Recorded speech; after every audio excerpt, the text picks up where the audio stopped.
السلام علیکم ورحمۃ اللہ وبرکاتہ۔ اعوذ باللہ من الشیطان الرجیم، بسم اللہ الرحمن الرحیم۔ قل لا اجد فیما اوحی الی محرما علی طاعم یطعمہ الا ان یکون میتۃ او دما مسفوحا او لحم خنزیر فانہ رجس او فسقا اہل لغیر اللہ بہ فمن استر غیر باغ ولا عاد فإن ربك غفور رحیم۔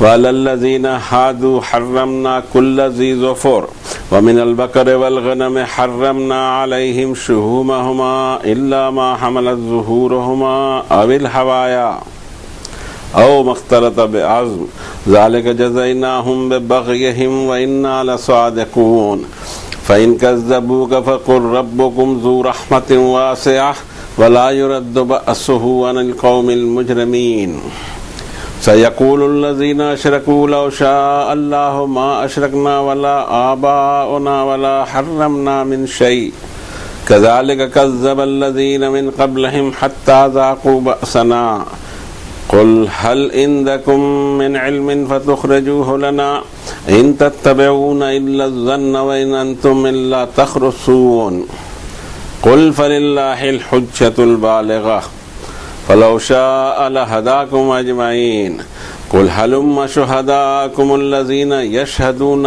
أن الله حرم هذا فإن شهدوا فلا تشهد معهم ولا تتبع أهواء الذين كذبوا بآياتنا والذين لا يؤمنون بالآخرة وهم بربهم يعدلون صدق الله العظيم وصدق رسوله النبي الكريم ونحن على ذلك لمن الشاهدين والشاكرين والحمد لله رب العالمين۔ رہتی انسانیت تک ہدایت کی جو تنزیل فرمائی رب تعالیٰ نے القرآن المجید، اس میں چیپٹر 6 کی آیتیں، آیت نمبر 44 to 150 اللہ تعالیٰ نے پڑھنے کی توفیق اس بندے کو عنایت فرمائی، اس پر اس کا شکر ادا کرتے ہیں۔ اب کوشش کرتے ہیں کہ اس کے معنی مفہوم سے اور ہمارے لیے اس میں کیا احکامات اور کیا ڈائریکٹیوز ہیں، کیا ڈوز ہیں اور کیا ڈونٹس ہیں، اس کو ہم دریافت کریں اور پھر اپنی عملی زندگی میں اس کو لاگو کریں۔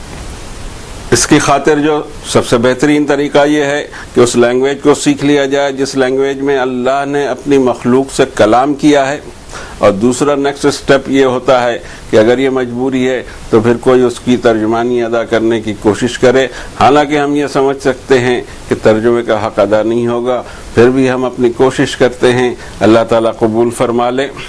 اے نبی صلی اللہ علیہ وسلم، آپ فرمائیے کہ جو وحی میری طرف کی گئی ہے اس میں کسی کھانے والے کے لیے کوئی چیز میں حرام نہیں پاتا مگر یہ کہ مردہ جانور ہو یا بہتا خون ہو یا خنزیر کا گوشت ہو، تو یہ سب گندگی ہے، فسق ہیں کہ کوئی نامزد کیا جائے غیر اللہ کے لیے۔ اب کوئی اب انتہائی مجبور ہو جائے، اس میں بغاوت کا مادہ نہ ہو، نہ اس کی عادت بن جائے، نہ وہ حالات کو دوبارہ اپنے اوپر پیدا کرے، تو بے شک تیرا رب مغفرت والا اور رحم والا ہے۔ اور وہ لوگ جو یہودی ہو گئے، ہم نے حرام کر دیا تھا ان پر تمام ناخن والے جانور، اور گائے میں اور بھیڑ کی نسل میں یا بکری کی نسل میں ہم نے ان دونوں نسلوں کی چربی ان پر حرام کر دی تھی، مگر جو ان کی پیٹھوں پر رہ جائے یا اتڑیوں میں ملی ہوئی ہو یا وہ ہڈیوں سے مل گئی ہو، یہ اس لیے کہ ہم نے ان کو سزا دی، ان کے بار بار بغاوت کی، اب بے شک ہم سچ کو بیان فرما رہے ہیں۔ اگر یہ لوگ آپ کو جھٹلاتے ہیں تو آپ فرمائیں کہ تمہارا رب بڑی رحمتوں والا، وسیع رحمتوں والا ہے، لیکن اس کا عذاب بھی مجرم قوم سے ٹالا نہیں جا سکتا۔ ضرور یہ مشرکین یہ بھی کہیں گے کہ اگر اللہ چاہتا تو ہم شرک کرتے ہی نہیں، اور نہ ہم کسی چیز کو حرام ٹھہراتے، نہ ہم نہ ہمارے پرکھے۔ اسی طرح بکواس کرتے رہے وہ لوگ جو ان سے پہلے بھی ہوئے، اور یہاں تک بکواس جاری رکھی کہ ہمارے عذاب کو فیس کیا۔ ان سے پوچھو تمہارے پاس کوئی ٹھوس علم اور نالج ہے تو اس کو ہمارے سامنے پیش کرو. تم نرے گمان کی، گیس ورک کی، اٹکلوں کی پیروی کرتے ہو. آپ ان سے کہیے کہ ایوری آرگومنٹ اللہ تک پہنچے گا اور وہ فیصلہ فرمائے گا. اگر وہ چاہتا تو تم سب کو ہدایت دے دیتا. آپ ان سے یہ بھی فرمائیں کہ لے آؤ ان گواہوں کو جو یہ گواہی دیتے ہوں کہ اللہ نے یہ چیزیں حرام کی ہیں، اور اگر اس کے باوجود وہ گواہی دیتے ہوں تو آپ کبھی تصدیق نہ کریں، نہ گواہی دیں ان کے ساتھ، اور نہ اتباع کریں جو لوگ ہماری نشانیوں کو جھٹلاتے ہیں، ہماری آیتوں کو جھٹلاتے ہیں، ان کے خواہشات کی، ان لوگوں کی جو آخرت پہ جن کا ایمان اس درجے کا نہیں ہے اور اپنے رب کے پیرالل کسی اور کو بھی ٹھہراتے ہیں. کوشش کی تھی کہ یہ ترجمہ ہم یہاں کر سکیں، اللہ تعالیٰ قبول کر دے جو توفیق دی اس میں. اب اگر ہم اس میں یہاں چلیں کہ مضمون ہمارے لیے یہ معنی رکھتا ہے کہ پہلی آیت شریفہ میں فرمایا قُلْ لَا أَجِدُ مَا أُوحِيَ إِلَيَّ مُحَرَّمًا عَلَىٰ طَاعِمٍ يَطْعَمُهُ إِلَّا أَن يَكُونَ مَيْتَةً أَوْ دَمًا مَّسْفُوحًا أَوْ لَحْمَ خِنزِيرٍ فَإِنَّهُ رِجْسٌ أَوْ فِسْقٌ أُحِلَّ لِغَيْرِ اللَّهِ بِهِ. ان چیزوں کی لسٹ اللہ تعالیٰ نے گنا دیا ہے. لسٹ آئے گی بھی، حرام کی، حلال کی، ساری لسٹیں اللہ تعالیٰ نے اس کتاب کے اندر میں رکھی ہیں، بشرطے کہ ہمارا ایمان کتاب اللہ سے آیا ہو. کتاب اللہ سے ایمان اگر نہیں آیا ہوگا تو کنفیوژن ہو سکتا ہے اس میں. ہمیں پتہ ہو کون سی چیز ہمارے رب نے حرام کر دی، اور رب نے حرام کر دی ہے مانی اب رب کے حکم کی فرما برداری کرتے ہوئے اپنے آپ کو ان چیزوں سے بچانا ہے. اب بڑی مشکلات پیش آتی ہیں ان معاشروں کے اندر میں جو اللہ کی آیتوں کے پیچھے نہیں چلتے بلکہ اپنے بنائے ہوئے دین کے ماڈل پر چلا کرتے ہیں، تو ان کے یہاں بڑی مشکلات پیش آتی ہیں. کبھی کچھ ہو، کبھی کچھ ہو، کہیں چیز، بعض چیزوں کو اپنی عورتوں پہ حرام کر رکھا ہو، بعض چیزیں مرد استعمال کر سکتے ہیں. اس طرح کی کچھ تو بھی فتنے پردازی جاری ہی رہتی ہے، اور طرح طرح کے تہوار یا طرح طرح کی چیزیں وہ پیدا ہو جاتی ہیں جن کا کتاب اللہ میں ذکر نہیں ہوا کرتا. اور پھر ایک دور تو ایسا آتا ہے قوموں پر کہ کتاب اللہ سے کوئی سمبند ہی نہیں رہتا، ان کا کوئی تعلق نہیں باقی بچتا، اور دین پورا تیار ہو جاتا، اس کی عمارت تیار ہو جاتی ہے. رب تعالیٰ نے اس سے پہلے یہ سوال بھی پوچھا کہ اللہ نے کون سی چیز حرام کی ہے؟ یہ تو آپ نے ادھر کا ادھر، ادھر کا ادھر، اللہ کے بھی حصے اور غیر اللہ کے بھی حصے ٹھہرا لیے. یہ ان کے لیے، یہ ان کے لیے. رب تعالیٰ نے شروع میں ہی اپنی کتاب کے فرما دیا کہ هو الذی خلق لکم ما فی الارض جمیعا، اے انسانوں اس زمین میں جتنی بھی چیزیں ہیں میں نے تمہارے کام کے لیے، تم کو تمہاری لائف سپورٹنگ سسٹم کے لیے اس کو پیدا کی ہے. یہاں فرمایا دوسری ایک جگہ کہ اس میں حرام اور حلال اپنے من سے کوئی ٹھہرانے والا ہو. رب تعالیٰ نے فرمایا سورۃ الاعراف میں آیت نمبر 31 اور 32 میں کہ کلوا واشربوا ولا تسرفوا. یہ جو حلال اور پاکیزہ اور سوٹیبل اور طیب چیزیں ہیں اس کو کھاؤ، اس کو استعمال کرو.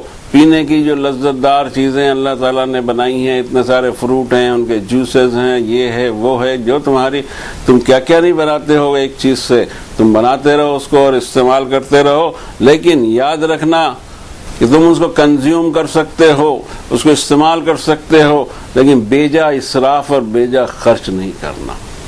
یہ بہت ضروری ہے. ہم لوگ سوچتے ہیں اناج کے بارے میں دانے دانے کا سوال ہوگا، بالکل ہم صحیح سمجھتے ہیں، لیکن پانی کی بھی ایک ایک بوند کا حساب ہوگا.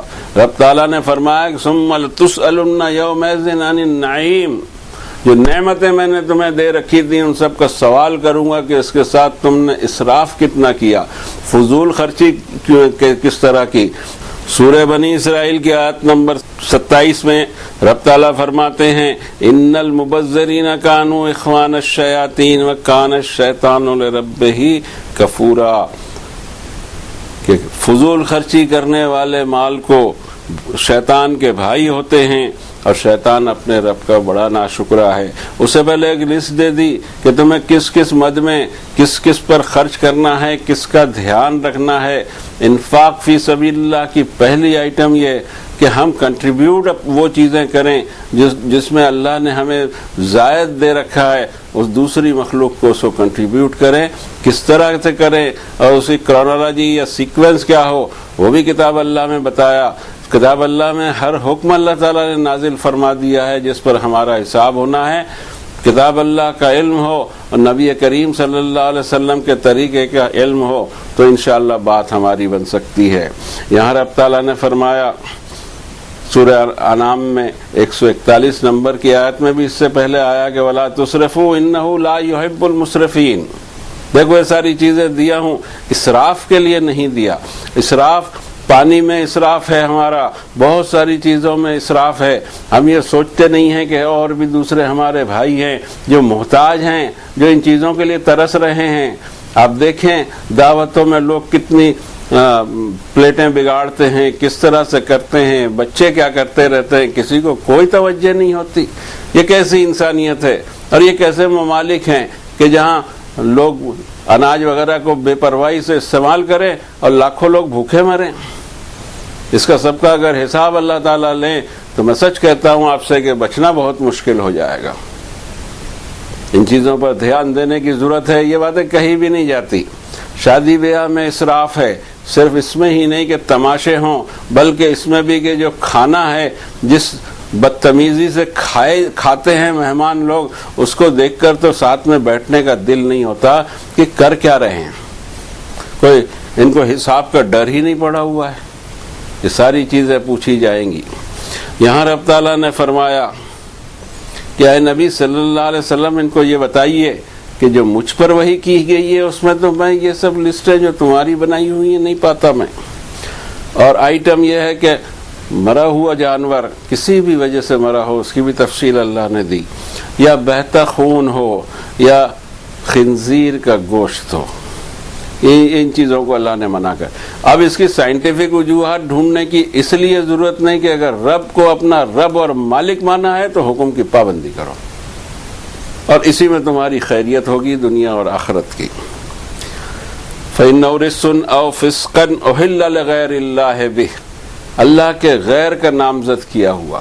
اصل چیز یہ ہے کہ جان کس نے ڈالی ہے۔ جان ہم صرف لے سکتے ہیں اللہ کے نام پر ہی، اور اس میں بھی ہمیں یہ حکم دیا ہے، نبی کریم صلی اللہ علیہ وسلم کی سنت رہی کہ بسم اللہ الرحمن الرحیم نہیں کہنا ہے، بسم اللہ اللہ اکبر۔ جس جانور کو ہم ذبح کر رہے ہیں اس کو بھی یہ بتانا مقصود ہے کہ بھائی تو اور میں اس سے زیادہ اکبر اللہ تعالیٰ ہیں، اور اپنی مخلوق کو وہ اسی طرح پالتے ہیں، چھوٹی مخلوق سے بڑی مخلوق کو اسی طرح غذا فراہم کرتے ہیں، اور میں اللہ کے نام سے ہی تجھے ذبح کر سکتا ہوں، باقی کسی نام سے ذبح نہیں کر سکتا، اس لیے کہ جان تجھ میں اللہ نے ڈالا ہے۔ یہ چیز بہت ضروری ہے۔ اور فرمایا کہ اب اس کے بعد میں کوئی انتہائی مجبور ہو جائے، جان دینے کی بات مجھے قرآن شریف میں نہیں ملتی، جان بچانے کی باتیں ملتی ہیں، ایمان کو چھپا کر بھی جان بچانے کی باتیں ملتی ہیں قرآن شریف میں، اور جان دینے کی بات مجھے نہیں دکھائی دیتا۔ یہاں فرمایا کہ انتہائی مجبور ہو جائے، انتہائی مجبور میں اس کو جان نہیں دینا ہے بلکہ جان بچانا ہے، لیکن ایک چیز ہو کہ سرکشی یا بغاوت کے ساتھ نہ ہو، دوسرے ہے کہ عادی نہ بن جائے، یا دوسرا ایک سینس اس میں یہ پیدا ہوگا کہ پھر وہی جو مجبوری کے حالات تھے وہ پھر اپنے لیے پیدا کر دے کہ ایسی مجبوری کے حالات آئیں اور پھر وہ حرکت کر جائے۔ تو ضروری یہ ہے کہ انتہائی مجبور ہو، اور ایکسیپشن یہ ہو کہ باغیوں والا عاد نہ ہو، تو آپ کا رب تو مغفرت کرنے والا اور رحم والا ہے۔ ان چیزوں میں بڑے احتیاط کرنے کی ضرورت ہے۔ چیزوں کو حرام ٹھہرا دینا اس پر ہمارا حق نہیں ہے۔ اس کو رب تعالیٰ فرماتے ہیں سورۃ الاعراف میں، قُلْ مَنْ حَرَّمَ زِینَةَ اللَّهِ الَّتِی أَخْرَجَ لِعِبَادِهِ وَالطَّیِّبَاتِ مِنَ الرِّزْقِ، کون ہے سامنے لایا جائے، کس نے اللہ تعالیٰ نے اپنے بندوں کے لیے جو زینت کی چیزیں، ڈیکوریشن کی چیزیں نکالی ہیں اور پاکیزہ رزق نکالا ہے، اس کو حرام کرنے والا کون؟ یہ بڑی احتیاط کا معاملہ ہے، یہ لفظ ہماری زبان پہ آنا ہی نہیں چاہیے۔ اللہ نے بیان کر دی اس کی تفصیل، جو کچھ اس نے بیان فرمایا اس سے رک جانا ہے، اس کو حرام سمجھنا ہے، اور اپنی طرف سے کوئی بات کو بڑھانا یہ اس کی جرأت مجھ میں نہیں ہے۔ اگلی آیت شریفہ پہ فرمایا کہ وَعَلَى الَّذِينَ هَادُوا حَرَّمْنَا كُلَّ ذِي ظُفُرٍ، وہ لوگ جو یہودی بن گئے تھے، یہ میں نے تو ان کو مسلم بنایا تھا۔ یہ عجیب معاملہ پہ ہوا ہے دنیا کے اندر میں کہ ہر ایک نے اپنے الگ نام دیا، اور ماشاءاللہ ہمارا بھی نام مسلم نہیں ہے، ہم بھی اس کو پارٹ کر کے بتاتے میں فلاں مسلم ہوں، میں فلاں مسلم ہوں، میں فلاں عقیدے کا ہوں، میں فلاں مسلک کا ہوں۔ ہاؤ سویٹ وی آر، کوئی فرق ذہنیت میں دکھائی نہیں دیتا۔ تو اللہ تعالیٰ نے یا تو لفظ یہود آئے گا جو پرٹیکولر نام ہو جاتا ہے، یا پھر آئے گا علی الذین ہادو، ہم نے مسلم بنایا تھا لیکن یہودی بن گئے۔ حرمنا کل ذی ظفر، ناخن والے جانور ہم نے حرام کر دیے، اور گائے اور بکری کی نسل میں بھی ہم نے ان کی چربیاں، ان دو طرح کے جانوروں کی، ان پر حرام کر دیا تھا، یا تو وہ پیٹھوں پہ لگا ہو، یا آتوں کے ساتھ مل گیا ہو، یا ہڈیوں میں مل گیا ہو، اور یہ سزا دی تھی ہم نے ان کو بار بار سرکشی کرنے پر، اور اب سچ کو ہم نے رکھ دیا ہے، سچ کو چھپانا چاہتے ہیں، اپنی کتاب میں ہم نے اس سچ بات کو کھول دیا۔ ایک وقت تھا کہ اللہ تعالیٰ نے بنی اسرائیل کو امام بنایا تھا، وَجَعَلْنَاهُمْ أَئِمَّةً يَهْدُونَ بِأَمْرِنَا لَمَّا صَبَرُوا، ہم نے ان کو دنیا کا لیڈر بنایا تھا، اور لیڈر بنانے کی شرط یہ تھی کہ صبر سے جمے رہے وہ فرعون کے ظلم کے باوجود۔ صبر ایک ایسی چیز ہے کہ کوئی خالص صبر کر جائے، اللہ کی نصرت اور مدد اس کے ساتھ میں فوراً آ جاتی ہے۔ اور دوسری بات فرمایا کہ وَلَقَدِ اخْتَرْنَاهُمْ عَلَىٰ عِلْمٍ عَلَىٰ الْعَالَمِينَ، ہم نے ان کو علم کی بنیاد پر تمام جہانوں پر پسند کیا تھا، لیکن جو برائیاں آ گئی تھیں ان میں، اور جو چیزیں انہوں نے ایجاد کر لی تھی مذہبی طور سے، پھر اللہ تعالیٰ نے وقت پر نبی، کیونکہ انہی میں ثم ارسلنا رسولنا تترا، مسلسل رسول آتے رہے، اللہ کے پیغامات لاتے رہے، اور کچھ چیزیں ان پر بعض اوقات کے لیے حرام کی گئیں، اس کی ایک لسٹ دیا ہے۔ کچھ چیزیں حضرت اسرائیل ناپسند کرتے تھے، اس کو انہوں نے اپنے رواج میں ڈال دیا۔ رب تعالیٰ نے فرمایا کہ تورات اس کے بعد جو نازل ہوئی، شریعت اس میں بتائی جائے گی، اور ناپسند اور پسندیدگی الگ چیز ہے، لیکن ٹھہرا دینا حرام یہ ہمیشہ کے لیے ہو جاتا ہے، اور اس چیز کی چھوٹی مقدار یا بڑی مقدار سب حرام ہو جاتی ہے، اور اس کا حق اللہ نے کسی کو نہیں دیا۔ آگے بہت مضمون آئیں گے اس طرح کے کہ یہ حق اللہ نے اپنے پاس رکھا ہے کہ اپنے بندوں کے لیے کون سی چیز وہ حرام کرے اور کون سی چیز حلال کرے، یہ حق صرف اس کا ہے۔ یہاں بتایا کہ ان کی بغاوت کی وجہ سے ایک پیریڈ کے لیے ان پر یہ اور چیزیں حرام کی گئی تھیں، جس کو حضرت عیسیٰ علیہ السلام کو بھیج کر، حضرت عیسیٰ تھے ہی نبی اور رسول بنی اسرائیل کے لیے، وَرَسُولًا إِلَىٰ بَنِي إِسْرَائِيلَ أَنِّي قَدْ جِئْتُكُمْ بِآيَةٍ مِّن رَّبِّكُمْ، بنی اسرائیل کے لیے وہ بھیجے گئے تھے۔ بنی اسرائیل نے ان کو مانا نہیں اور ان کے ساتھ بدسلوکی کی۔ صرف 40 سال کے اندر اللہ نے آدھی دنیا کو وہ دین دے دیا جس کے داعی تھے حضرت عیسیٰ علیہ السلام۔ حضرت عیسیٰ علیہ السلام کو اللہ تعالیٰ نے مبعوث فرما کر، پیدا فرما کر فرمایا کہ وَمُصَدِّقًا لِّمَا بَيْنَ يَدَيَّ مِنَ التَّوْرَاةِ، حضرت عیسیٰ علیہ السلام کی مبارک زبان سے الفاظ ادا ہوئے ہوں گے، جس کو قرآن شریف یہاں ہمیں اطلاع کر رہا ہے کہ میرے آگے جو تورات ہے اس کی تصدیق کرتا ہوں میں، وَلِأُحِلَّ لَكُمْ بَعْضَ الَّذِي حُرِّمَ عَلَيْكُمْ، اور میری بعثت اور مجھے بھیجا اس لیے گیا ہے کہ جو بعض چیزیں تم پر حرام کر دی گئی تھی وہ حلال کر دی جا رہی ہیں۔ بعض لوگ اس رائے کے بھی ہیں کہ اپنی طرف سے کوئی چیز لاد لینا دین میں اور پھر وہ کر نہ سکے تو گناہ میں مبتلا ہونا، جیسے 100 رکعت کی نیت باندھ لی کہ 100 رکعت پڑھوں گا، 2 کر کے پڑھتے رہیں جتنے بھی پڑھ سکتے ہیں۔ اب وہ ہو نہیں سکے تو پھر ایک مسئلہ کھڑا ہو جائے گا۔ مسئلہ یہی ہوگا کہ جب آپ نے نیت کیا ہے تو اب اس کی سچویشن بدل گئی ہے، اب وہ پورا کرنا ضروری ہے۔ تو رب تعالیٰ نے فرمایا کہ دور کے اندر بعض ادوار میں ان کو بعض چیزوں کو روکا گیا تھا، اس لیے کہ بغاوت اور سرکشی دین میں جو کر کے رکھے ہیں وہ دور ہو۔ دوسرے ان کو چنا تھا علم کی بنیاد پر، اور تیسرے یہ کہ ان میں جو اپنی خواہشات نفسانی اور اپنی پسند اور ناپسند کا جو شریک کیا انہوں نے دین میں، اس پر سورۃ الاعراف میں سیٹرڈے کا بھی تذکرہ ہم کو ملتا ہے۔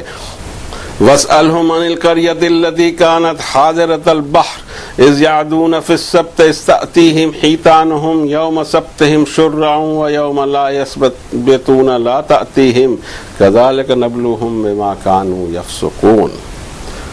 اور ان سے یہ بھی سوال کریں کہ اس آبادی کا کیا حال بنا جو سمندر کے کنارے آباد تھی، جب وہ سیٹرڈے کے اندر حد سے آگے بڑھ جانے لگے، اور جس دن سیٹرڈے ہوتا اس دن مچھلیاں خوب اوپر آتی، سیٹرڈے نہ ہوتا مچھلیاں اتنی دکھائی نہیں دیتی تھی۔ ہم نے آزمائش میں ڈالا۔ اب سیٹرڈے کا قانون اللہ نے نہیں بنایا تھا، انہوں نے سوچا کہ ساری عبادتیں ایک ہی دن کر لیں، کوئی کام نہیں کریں گے، اور ایک ہی دن میں یہ ساری چیزیں جو فرائض ہیں اس کو ادا کر لیں گے۔ سیٹرڈے کا دن دے دیا گیا، لیکن پھر سیٹرڈے پہ جو اپنے لیے انہوں نے سیٹرڈے تجویز کی تھی، آخر اس کا حال یہ بنا کہ ایک بڑا حصہ اس حکم کو خود ہی توڑنے لگا، اور اللہ نے بہت بری سزا دی۔ یہ سمجھ میں نہیں آتا، سیٹرڈے سنڈے فرائیڈے مجھے نہیں سمجھ میں آتا، یعنی ہم بھی بعض ایسی حرکتیں کر جاتے ہیں جس کا کوئی حکم ہی نہیں ہے سرے سے، بلکہ حکم تو کچھ اور دکھائی دیتا ہے اور ہم کچھ اور بنا لیتے ہیں۔ ہم نے بھی فرائیڈے کو چھٹی کا دن بنا لیا، چھٹی تو کبھی ہے ہی نہیں بابا، یہاں چھٹی ملتی ہی نہیں ہے۔ اس دین کو سمجھنے کی ضرورت ہے، چھٹی تو ملنی ہے جنت میں انجوائے کرنے کے لیے، یہاں کہاں چھٹی ہے؟ یہاں تو عیدین میں ہمیشہ 5 نماز پڑھتے ہیں، نماز عید اور اس کا خطبہ بڑھا دیا۔ یہاں تو بڑھتا ہے گھٹتا نہیں ہے، ذمہ داریوں سے فرار حاصل نہیں کرنا ہے۔ جمعے کے بارے میں جمعے کو بھی سمجھا گیا کہ بڑا اسلامی کام ہے کہ جمعے کے دن میں چھٹی رکھی جائے، کوئی کام نہ کیا جائے۔ یہاں تو الٹا دکھائی دیتا ہے بابا، ذرا جا کے سورۃ الجمعہ کی آیت تو پڑھ لیں، وہ بھی نہیں پڑھ پا رہے ہم تو حد ہو گئی، یہ جمعہ آیا کہاں سے؟ رب تعالیٰ فرماتے ہیں سورۃ الجمعہ میں، یا ایھا الذین آمنوا اذا نودی للصلاۃ من یوم الجمعۃ فاسعوا الی ذکر اللہ وذروا البیع۔ اے لوگو جو ایمان والے ہو، جب ندا دی جائے جمعہ کے دن نماز کی تو لپکو اللہ کے ذکر کے لیے اور سودے چھوڑ دو، سوداگری چھوڑ دو۔ اس کا مطلب یہ کہ جمعہ کی نماز کے پہلے بھی سوداگری میں کوئی آبجیکشن اللہ کو نہیں ہے، ہم نے آبجیکشن بنا لیا اور اپنے اوپر میں لاد لیا۔ اور نماز کے بعد کیا کرو؟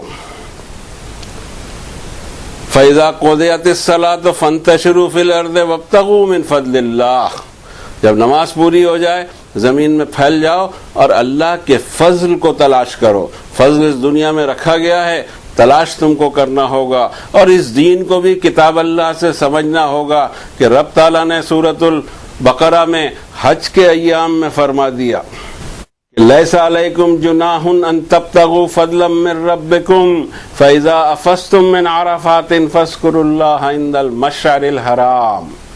مجھے کوئی آبجیکشن نہیں، تم پہ کوئی آبجیکشن نہیں آنے والا اگر تم حج جیسی عبادت میں بھی اللہ کا فضل تلاش کرو۔ اور جب تم عرفات سے فارغ ہو جاؤ، عرفات کا دن سب کو پتہ ہے کہ اہم رکن ہوتا ہے 9 ذی الحجہ کا، عرفات کے دن بھی اس کو کوئی حرج نہیں ہے، نہ اس نے ہم پر یہ حرج لگائے ہیں، لیکن ہم نے لاد لیا ہو تو الگ بات ہے۔ فرمایا کہ فَإِذَا أَفَضْتُم مِّنْ عَرَفَاتٍ فَاذْكُرُوا اللَّهَ عِندَ الْمَشْعَرِ الْحَرَامِ۔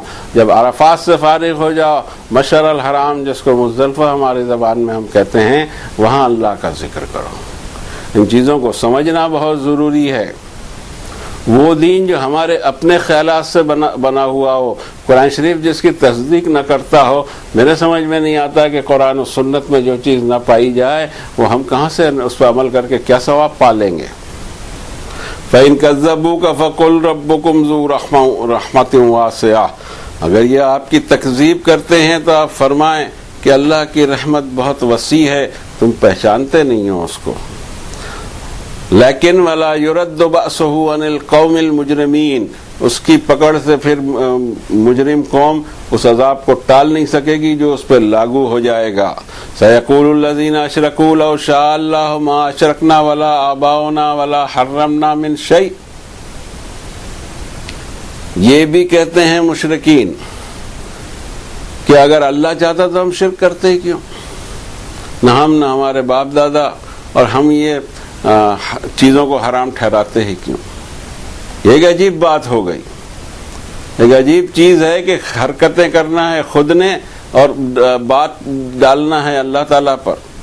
اس میں کوئی شک نہیں کہ اللہ چاہتے تو کبھی اس دنیا میں شرک نہیں ہوتا، لیکن یہی تو امتحان ہے ہمارا کہ اس دنیا میں رہ کر ان سارے مسائل کے ساتھ میں رہ کر ان چیزوں کو انگیج کرتے ہوئے جو حلال چیزیں اس کو استعمال کریں، حرام سے رک جائیں، اپنے من سے نہ کوئی چیز حلال کریں، نہ اپنے من سے کوئی چیز حرام ٹھہرائیں، اور نہ اللہ کے ساتھ کسی کو شریک ٹھہرائیں. لیکن یہ بھی مشرکین پھر اسی بات کو لے آتے ہیں، حالانکہ اس بات کو کہا جا چکا ہے کہ یہاں شرک رہے گا. سورہ یوسف کے آخر میں بھی اللہ تعالیٰ نے فرمایا کہ وَمَا يُؤْمِنُ أَكْثَرُهُمْ بِاللَّهِ إِلَّا وَهُمْ مُشْرِكُونَ. اس دنیا کی کثیر آبادی اللہ پر ایمان بھی رکھتی ہے، ساتھ میں شرک کو بھی دھکیلتے رہتی ہے. اور اسی طرح اللہ نے فرمایا کہ وَلَوْ شَاءَ اللَّهُ مَا أَشْرَكُوا. اس کی فکریں چھوڑ دیں ہم، یہ تو ہوتا ہی رہے گا. اگر اللہ نہ چاہتا تو شرک نہ ہوتا. اب کیا کرنا ہے؟ وَمَا أَنْتَ عَلَيْهِمْ بِحَفِيظٍ وَمَا أَنْتَ عَلَيْهِمْ بِوَكِيلٍ. نہ ہم ان کے ایڈوکیٹ ہیں، نہ ہم ان کے واچ مین ہیں، جو کرتے ہیں کریں، مجھے تو سارا دین اپنے آپ پر سب سے پہلے لاگو کرنا ہے. آگے ان سے فرمایا کہ یہ جو دعوے کیے جا رہے ہیں اس کا کوئی ایویڈنس ہے؟ اللہ کی کتاب سے کوئی حکم ایسا نکلتا ہے؟ اور اتنا بھی یاد رکھو کہ قل فللہ الحجۃ البالغہ. یہ سارے جو آرگومنٹس ہیں اللہ کے یہاں پہنچنے والے ہیں، اور ان آرگومنٹ کے بنیاد پر وہاں فیصلہ ہونا ہے. فَلَوْ شَاءَ لَهَدَاكُمْ أَجْمَعِينَ. اگر اللہ چاہتا تو تم سب کو ہدایت دے دیتا. اللہ چاہتے ہیں کہ ہدایت کو مانگا جائے، حاصل کیا جائے اور اس پر چلا جائے. ہدایت وہ چیز نہیں ہے جو ہوا کی طرح یا بارش کی طرح یا سورج کی روشنی کی طرح آپ کو مل جائے گی. اس کے لیے، ہدایت کے لیے آپ کو کوشش کرنی بھی، دعا بھی کرنی ہے. اسی لیے تو دن میں 50 مرتبہ ہم دعا کرتے ہیں اہدنا الصراط المستقیم. یار اب ہمیں صراط مستقیم کی ہدایت دیتے. ہدایت ایک ایسی شے ہے جو کنٹینیوس سپلائی میں آتی ہے، اور اگر نہیں مانگا جائے تو ڈسکنٹینیو بھی ہو سکتی ہے. وہ چیز نہیں ہے کہ جس طرح دوسری نعمتیں اللہ نے دے رکھی ہیں. قُلْ هَلُمَّ شُهَدَاءَكُمُ الَّذِينَ يَشْهَدُونَ أَنَّ اللَّهَ حَرَّمَ هَٰذَا. وہ ایویڈنس لائیے کہ جس میں اللہ نے ان چیزوں کو حرام کیا ہو. ایسا نہیں ہے، تمہارے پاس کوئی ایویڈنس نہیں. اور رب تعالیٰ فرماتے ہیں کہ اصل حقیقت یہ ہے کہ یہ اپنی خواہشات نفس اور اپنی مرضی پر چلتے ہیں، اور باقی تمام ان کا گیس ورک ہوتا ہے، ظن ہوتا ہے، گمان ہوتا ہے، اور آخرت پر ویسا یقین نہیں ہوتا جیسا ہونا چاہیے. جس کو آخرت پہ یقین ہو کہ جو چیز منہ سے نکل رہی ہے یا جو حرکتیں ہو رہی ہیں ان سب پر جواب دینا پڑ جائے گا، کبھی یہ حرکت نہ کرے. آخرت کا وہ ایمان نہیں ہے. سوچتے ہیں کہ آخرت میں کچھ ایسے ہو جائے گا، ویسے ہو جائے گا، یہ بچا لیں گے، وہ کر لیں گے. کچھ بھی نہیں ہونے والا. جو قرآن شریف میں آیا ہے وہی ہونے والا ہے. وَهُمْ بِرَبِّهِمْ يَعْدِلُونَ. حکم تو رب تعالیٰ کے ماننے چاہیے تھے، لیکن اب اپنے رب کے برابر دوسروں کو بھی شریک ٹھہرا لیا. ہم سے پہلے کی قوموں نے یہی حرکت کی. اتخذوا احبارهم ورهبانهم اربابا من دون اللہ. اپنے علماء اور اپنے درویش کو اللہ کے ساتھ ساتھ اللہ کے سوا رب بنا لیا کہ وہ بتائیں گے وہ عمل ہوگا، جو وہ نہ بتائیں وہ عمل نہیں ہوگا. اس کو اللہ تعالیٰ نے پچھلی قوموں کے لیے جو بات کہا ہے وہی بات ہم پر بھی لاگو ہوتی ہے.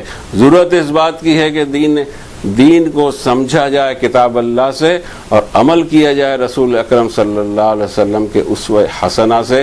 اس کے علاوہ راستہ تیسرا کوئی نہیں دکھائی دیتا. اللہ کرے کہ ہم صراط مستقیم پر رہیں. اللہ کرے کہ ہم کو ہدایت پہ نصیب ہو اور ہدایت پہ ہم چلتے رہیں. اللہم ارنا الحق حقا وارزقنا اتباعہ وارنا الباطل باطلا وارزقنا اجتنابہ.